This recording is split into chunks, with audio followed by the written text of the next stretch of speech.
Linda's hands trembled as she peeled the cold paper from her front door. A stark eviction notice demanding she leave her home within 48 hours. Outside, strangers in fake badges lurked, eyes cold with menace. How had her safe world become a nightmare overnight? But what happened next will shock even those who thought they'd seen everything. But first, let's go back to the beginning. Linda's fingers trembled as she peeled the edges of the eviction notice from her front door, her eyes scanning the official-looking seal stamped in black ink. The paper felt cold against her skin, but the chill in her bones was far deeper. She couldn't fathom why anyone would do this. Why impersonate authority figures with the power to uproot lives overnight? The language was legalistic, threatening, yet oddly vague. No specific reason for eviction, no official letterhead from the actual HOA, no contact information beyond a hotline that disconnected after 2 rings. It was a trap, she realized, but one laid with terrifying precision. Inside, her 2 children were asleep, oblivious to the storm crashing outside their door. Linda's mind raced, torn between panic and a fierce determination to protect her family. The exhaustion from her nursing shift blurred at the edges of her vision, but adrenaline surged through her veins. How could she explain this to them without shattering their sense of security? Her neighborhood wasn't just a place to live, it was the fragile sanctuary she had fought to maintain through endless overtime shifts and single-handed parenting.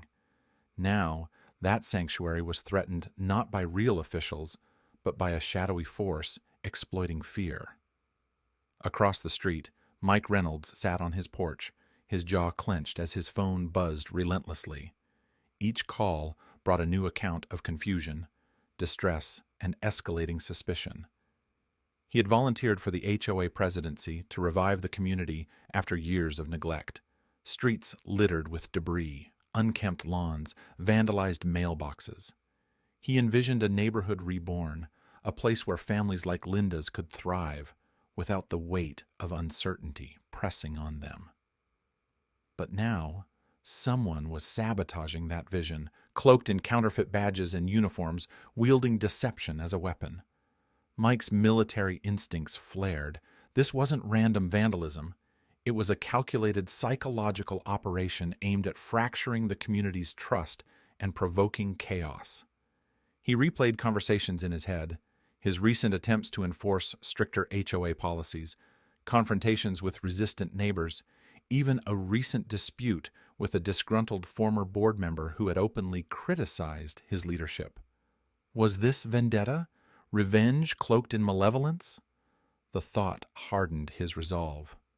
Meanwhile, Linda moved from room to room, her eyes catching on the scattered toys, the half-packed school bags. The eviction notice wasn't just a piece of paper. It was a seismic threat shaking the foundation of her family's stability. She had seen the toll such uncertainty could take on children. Fear, confusion, sleepless nights. Her own heart clenched at the thought. The creeping dread morphed into anger, raw and fierce. Who could wield such cruelty to weaponize an entire community's peace of mind? Neighbors gathered cautiously, some clutching their notices, others whispering theories. Was it an illegal eviction racket? A political stunt? The community's shared anxiety thickened the air. Mike stepped forward, addressing the crowd with a calm yet authoritative voice, promising an investigation and immediate action. His words offered a temporary balm, but failed to erase the growing unease beneath. This manufactured panic threatened to unravel years of rebuilding efforts, to turn neighbor against neighbor in suspicion. For Linda, Mike, and countless others, the eviction notices were more than fraud. They were an assault on trust, on the very sense of home itself. The question burned: who was behind this deception, and why now? The moment Linda and Mike decided to unite was a turning point, a fracture in the chaos that threatened to consume the neighborhood. Their alliance wasn't born of convenience, but of necessity, each driven by a visceral need to reclaim what was being stolen: safety, trust, home. Linda, weary but unyielding, brought the raw, personal stakes. Mike brought strategy, discipline, and a hardened sense of justice forged through years in uniform. Together, they became an unspoken symbol of resistance against a faceless menace. Their investigation quickly revealed the malicious architecture beneath the hoax. The Community Compliance Patrol, a name designed to mimic legitimate enforcement agencies, was nothing more than a fabricated front.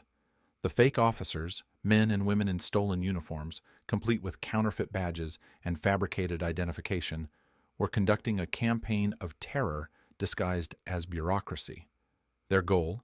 To frighten homeowners into paying exorbitant fines or abandoning their properties so unscrupulous landlords could swoop in and seize control. The sophistication of their operation was chilling, exploiting not just fear, but the deep-seated respect and wariness people hold for officialdom. Linda's home became a front line. When the counterfeit officers returned, their demeanor had shifted from cold formality to overt menace. They demanded immediate compliance, warning of forced eviction if the penalties weren't paid. Linda's hands shook as she held up her phone, fingers fumbling to record the confrontation. Her voice cracked with tension as she challenged them, her camera capturing every threatening word, every calculated intimidation tactic. This was no longer an abstract threat. It was an active siege on the neighborhood's stability. Word of Linda's video spread quickly, a catalyst igniting collective action. Neighbors who had previously locked their doors in silent fear now gathered, sharing experiences, pooling information, and organizing community meetings. In these tense forums, voices overlapped, stories of confusion, fear, near panics, and small acts of defiance. The common thread was unmistakable, a shared refusal to be cowed by deception. Walls that had divided the community, generational rifts, social differences, began to crumble under the weight of a unified front. Mike channeled his leadership skills, leveraging every connection he had to push for immediate legal intervention. He coordinated with local law enforcement and rallied the HOA board to back a swift judicial response. The hearing that followed was swift, but far from routine. The judge, well-versed in fraud and harassment cases, scrutinized the evidence with a sharp eye. Linda's video footage, the barrage of witness testimonies, and the dubious origin of the eviction notices converged into an undeniable narrative of malicious intent. In a decisive ruling, the judge declared the eviction notices null and void, ordering an immediate investigation to track down the imposters responsible. The courtroom's atmosphere shifted palpably. The relief was collective, almost audible. For once, the faceless threat was met with institutional recognition and a promise of justice. Yet, beneath the relief simmered a deeper awareness. The community had come frighteningly close to losing more than property. They had nearly lost their sense of security, their faith in the systems meant to protect them. Linda, once overwhelmed by fear and confusion, now stood taller. Her voice, once shaky and uncertain, had grown into a clarion call for resilience and vigilance. She became a beacon of strength, not just for her own family, but for every neighbor who had suffered in silence. This battle was far from over, but for the first time in weeks, hope threaded through the neighborhood like a lifeline. The fight to reclaim their homes had united them in ways that no eviction notice ever could, binding them in shared purpose, unwavering courage, and the relentless pursuit of justice. The courtroom's ruling reverberated far beyond its sterile walls, igniting a profound transformation within the neighborhood's fractured soul. The judge's clear denunciation of the fraudulent HOA cops and the immediate legal actions against them pierced the fog of fear that had gripped the community. No longer were residents at the mercy of shadows. The faceless terror had been named, confronted, and unmasked.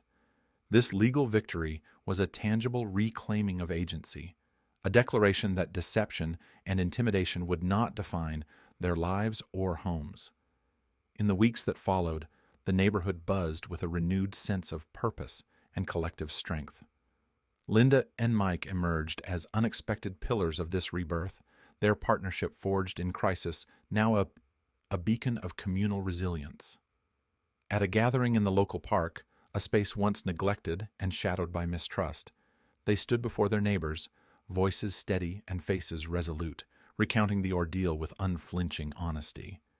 Linda's narrative was raw, recounting the initial shock of finding the eviction notice, the dread that followed, and her awakening from helplessness to fierce protector. Mike's reflections underscored how the ordeal reshaped his vision of leadership from mere property management to the cultivation of true community bonds. Their testimonies struck a chord that transcended the specific events. It was not simply a recounting of legal triumph, but a call to vigilance and solidarity. The crowd listened intently, their fears gradually giving way to resolve. The gathering became a crucible where scattered anxieties melted into shared determination. In that moment, the neighborhood ceased to be a collection of individual households and became a unified organism, a living testament to the power of connection against adversity. Mike's motivation evolved dramatically. His initial drive to clean up the neighborhood, to enforce rules and protect property values, expanded into a deeper mission: to nurture empathy, communication, and mutual support among neighbors.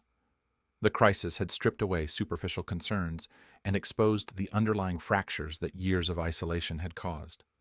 He began organizing regular community events, block parties, neighborhood watch groups, volunteer cleanups, turning spaces that once symbolized division into arenas of fellowship. The transformation was subtle but profound. No longer was the HOA merely a regulatory body, but a catalyst for communal healing. Linda's role blossomed as well. What had begun as a desperate bid to safeguard her family grew into a broader commitment to advocacy. She worked tirelessly to ensure residents understood their rights, to educate on how to recognize and resist fraud, and to provide emotional support to those rattled by the ordeal.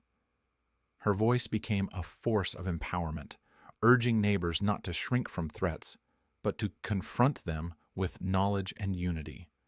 The anger that had once burned fiercely inside her was now channeled into constructive energy, a living example that strength emerges not from denial of vulnerability, but from embracing it and acting despite it.